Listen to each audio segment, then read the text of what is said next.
Hello folks, how you doing? Welcome to another video. This is my second video since I kind of got the restart back on the channel. And I wanted to talk today about my move away from GoPro and how sad it is. So I've been a GoPro user for probably over 10 years. I started off with the Hero 4, so not new, wasn't an early adopter of GoPro, but I was fairly kind of new to it. I had the GoPro 4s, I had a couple of those. They were the ones where you could put the screen on the back and also put the extra battery on the back, which was great for what I was using it for. So I had two of those, and I used to use those for recording my flights when I was doing flying.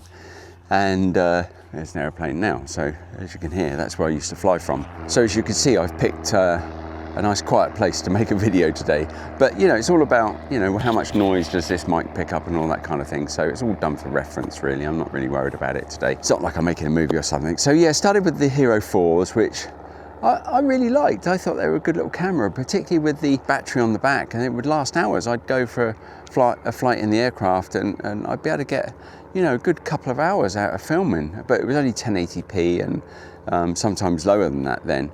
Then I moved up to the Hero 6, which was good. That was a good little camera. Then I had the 7 and then the 11, and that was the last one that I bought.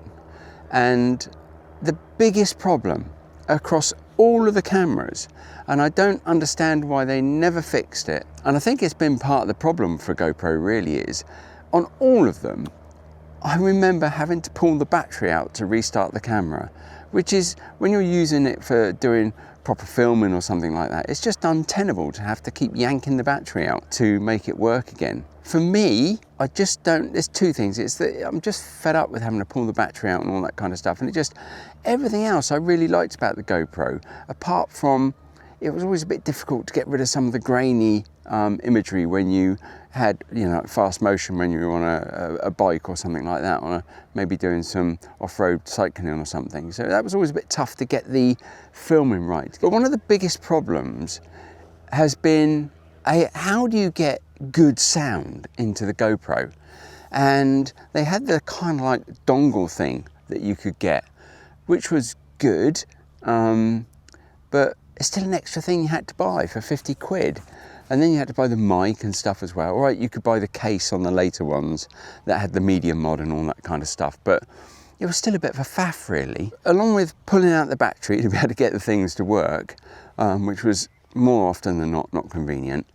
How to get, you know, good quality sound into the GoPro, they're a bit problematic really. I just didn't see a pathway, you know, with GoPro going forwards. And I was thinking on the way here, sorry, before the aircraft came over, I was saying that for me, this has been a bit like when I changed from Windows to using a Mac or an Apple Mac. It's one of those moments for me. It's where DJI, which I'm using now with the microphone, which is radio connectivity, and I know things have moved on. So, you know, I'm not beating GoPro up over something that happened years ago, but it's just that DJI seem to have tuned into what customers want, what they're looking for, and where they're maybe a bit bigger, I guess, they can, the ecosystem is just starting to make a lot of sense. I've got the Pocket 3 as well, so along with buying the mini mics, I can use that with the Pocket 3. From the testing I've done so far, the image